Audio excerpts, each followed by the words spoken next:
We are getting started on a 30-ounce skinny tumbler that has been sanded and painted white. We will be using this scrapbook paper that I purchased from Michael's. It is a 12 by 12 sheet. I'm going to fold it in half like a triangle in an effort to create the perfect triangle, and then we're going to wrap this around our tumbler to serve as a guide for where we are going to trace. And if you don't have any scrapbook paper, I don't suggest you run out and buy some just to make this work on your tumbler. You can use a regular piece of paper. You know, most papers are 8 by 11, 8.5 by 11. However, you can just make sure that you have it cut into a square shape before you fold it into a triangle, because that's really the only way you can get a perfect triangle. Now, once you've wrapped your sheet around your tumbler, you want to just go ahead and trace the outline. We're creating this outline in pencil so that we can go and lay our tape to serve as our guide for our V shape that we're trying to achieve. Now that we have our lines down, creating that perfect V, we are going to take some tape and we are going to go along those lines so that we can mark off our tumbler.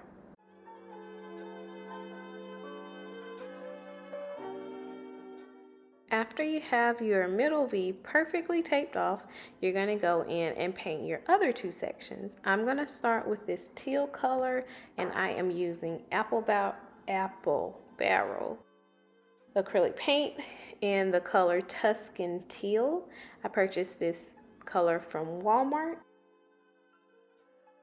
And I am using a paintbrush from Michael's. I think it's the 3/4 inch paintbrush by, let me see, Royal and Langnickel. These are some of my favorite paintbrushes to apply my paint because they allow me to maintain clean, even strokes. I'm sure any paintbrush will do, so you just find what works best for you. After we've painted our teal section, we are going to go in and paint our purple section.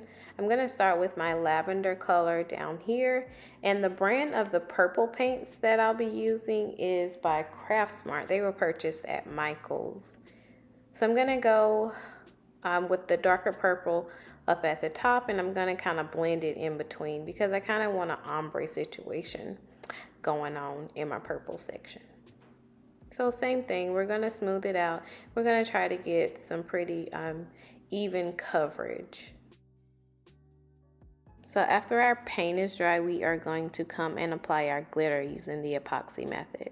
When doing the epoxy method, you're going to use less than 1 milliliter of epoxy to apply your glitter. I'm going to first do my teal section because it is the darkest of my glitters, and it is going to be the easiest because I'm just using one color. And the logic behind doing the darkest color first is to help prevent contamination that is easily noticeable. And when I say that, I'm referring to you'd notice more if the teal was in the purple versus the purple being in the teal. The first glitter we're going to be using is De Leon by Kadunce Krafts glitters. This is a chunky mix, and I'm going to start by using my baby spoon. I'm going to use my baby spoon to apply the glitter at the bottom, and I want to make sure that I have really good coverage at this very bottom rim. After that, I'm going to tilt my tumbler down or up, however you want to phrase it. I don't know. I'm going to tilt my tumbler and allow the chunky mix to kind of cascade down the tumbler. So it's not like so much of, you know, me dumping the glitter on there, but it's cascading down because I'm also going to use a fine glitter to fill in some of the spaces. And to help with that cascading effect, I sometimes tap my tumbler on the table using the stand that I have in my hand.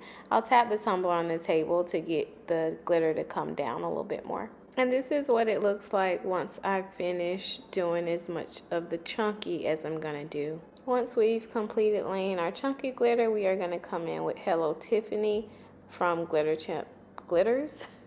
and we are going to fill in the remaining part of that teal section.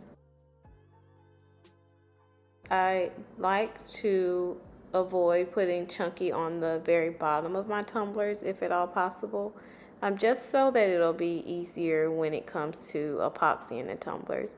The bottom of the tumbler tends to be a problem area for a lot of people, and just so that I can be sure that I won't have any issues further along in the process, I try to avoid putting chunky down there. Next, what we're going to do is grab a piece of parchment or wax paper, and we are going to lay the chunky glitter down and smooth it out as much as we can without disturbing our glitter too much. You will inevitably get some glitter that falls off, but don't sweat it. If it falls off, that means that it wasn't stuck to the tumbler anyway, so it's okay. So after I finish with my teal section, we're going to come in and do the same-ish thing with our purple section. We're going to apply some epoxy. We're going to be careful not to put too much, and then we're going to smooth that out really nicely, and then we'll apply our glitter. So, funny story, I forgot to press record when I glittered the top portion of my tumbler, but this is how I did it. I started off with this color. I'll leave the name of the glitters in the description box, but I started off with this color, and I was sure to get my rim first. Like I did the bottom, I get the very rim really well, and then I tilt my tumbler, and then I sprinkle it down further into the tumbler or the color, the area that I'm working in. Because this is essentially a ombre situation, I kind of sprinkled it down like midway between the two colors. The second color we're going to be using is Baby Blush by Glitter Co. And we are going to start at the very bottom of the section and then, tilt our tumbler and sprinkle it into the darker purple, creating that perfect ombre.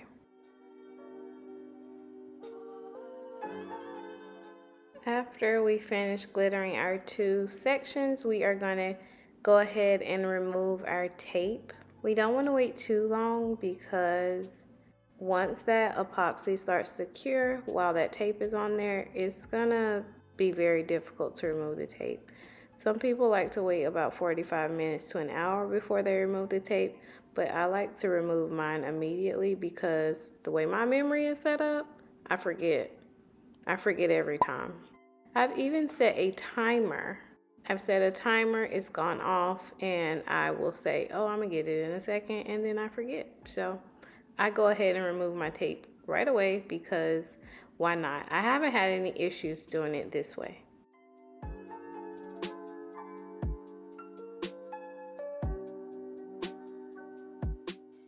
Now that our tumbler has been drying or curing for quite some time, it's been a few hours, maybe around 6 hours actually. So now we are going to come in and do our silver section in the middle. And I'm just going to use Mod Podge because I don't want to risk the chance of getting silver acrylic paint on top of my purple and my teal glitter. So we're going to do some Mod Podge, and then we are going to come in and apply our silver glitter. Now I am using the gloss Mod Podge, but any Mod Podge will do. Now because Mod Podge dries so fast, there's no way that we'd be able to, using the precision that we are using, there's no way that we would be able to Mod Podge the entire V and then glitter. So I Mod Podged more than about half, I feel, and then I applied my silver glitter. After doing that portion, I'm going to tap it off a little bit, and then I'm going to apply some more Mod Podge, and then I'm going to do the rest.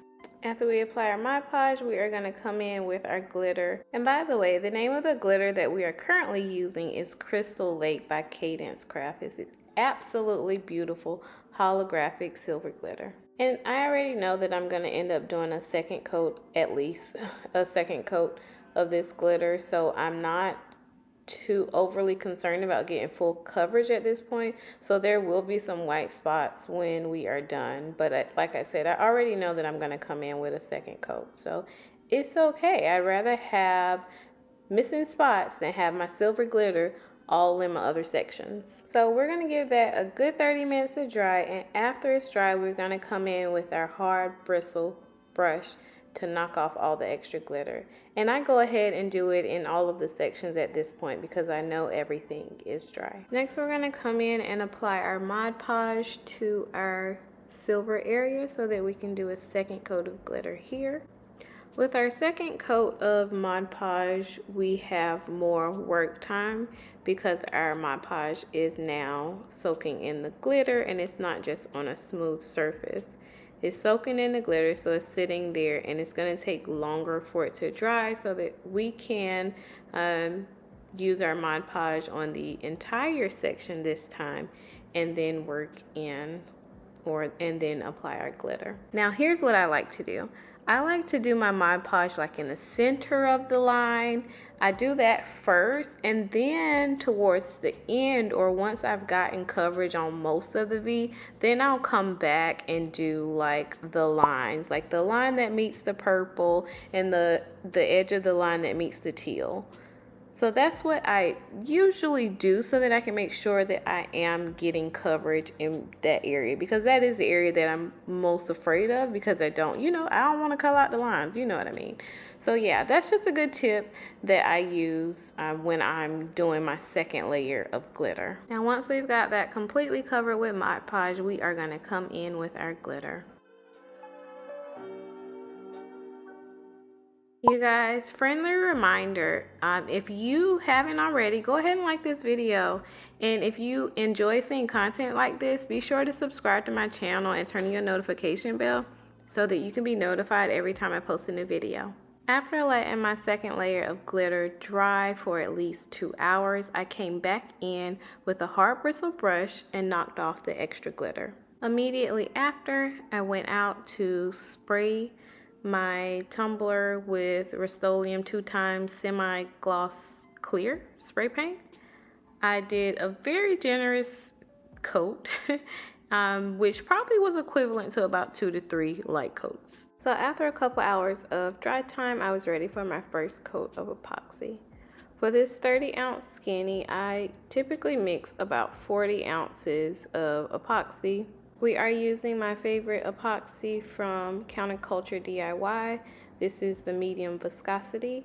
After applying this generous coat, we are going to let the tumbler spin for about 6 hours, and then after about 8 hours, I would come in with a recoat while the tumbler is still on the tacky side. Now, while applying this epoxy, I actually noticed the paint lines of my ombre my ombre paint job wasn't the greatest with the acrylic paint, and I kind of assumed that the glitter would help cover up the imperfection in my paint job. But you guys, when you're using acrylic paint and then you're using a light colored glitter on top, you will see like your paint underneath. I didn't realize that the light purple or whatever color is that baby blush, I didn't realize that it was as light as it was. But once I actually put my epoxy on it, then I could see better like the paint line. So I wasn't very happy with that. And what I did to correct this problem was I grabbed some more glitter, a glitter that I felt would be a good mix in between those two, to kind of break up that line of demarcation. This glitter is called Holly Heel, and it is from Kadunce Krafts. And I just take this color and just work it in until I'm happy with the results. You guys, when something doesn't turn out exactly how you plan, you have to be confident enough to know that you can fix it and realize that you are the artist. Make it work. Now, after a second coat of glitter, I am ready to clean up my rim and prepare my tumbler for decals. My goal is to expose a thin piece of stainless steel at the top, and I'm going to use my Dremel to achieve that. Once I'm done with my Dremel, I go in with my 60 grit sanding block and go over that same area to smooth it out even more. After I'm done with my rim, I take the sanding block and I sand the entire tumbler. After sanding, we are going to wash and dry our tumbler, and then we're going to apply our lines to separate our V section. The white strips I cut on my Cricut, and I measured them at 0.2 width, and they are 10.5 inches long. I cut 4 of this size, and then the second size is 10.5 inches long, and they are 0.1 inches wide. So first I'm going to lay down the white strips, and then I'll lay down the silver metallic on top of the white. While this added detail is not necessary, I like to create the strips to separate my colors because I feel like it brings everything together and it kind of adds a bit of dimension to the area. And I'm going to fast forward through most of this. You just basically meet up your lines and you're just following what you already have down. You're just outlining the V section. After you are done laying your lines down, then you want to go ahead and put your decal if you are going to do one. Because I am using metallic vinyl and it does have the tendency to lift when epoxy is applied to it, I will be sealing my vinyl with polycrylic. It was purchased from Walmart. I'm not sure how much I paid at the time. I've had it for probably about 2 years, and I keep it stored in this condiment bottle that I also purchased from Walmart. It takes about 10 minutes for the polycrylic to dry, and after it's dry, it is ready to be epoxied. I mixed 20 ml of CC DIY medium viscosity epoxy, and I'm going to apply that to my tumbler. After I let it spin for about 10 minutes, I am going to come with a propane torch and pop any bubbles that I see, paying close attention to the metallic vinyl. You want to pay close attention to your metallic vinyl because micro bubbles will be pretty visible if you have any on your tumbler. I left this tumbler to spin for about 6 to 8 hours, came in with a second coat and repeated the same process. And 72 hours later, she was ready to go out the door. I absolutely love how she turned out. I can't wait to hear back from my customer and see how much her friend loves her gift.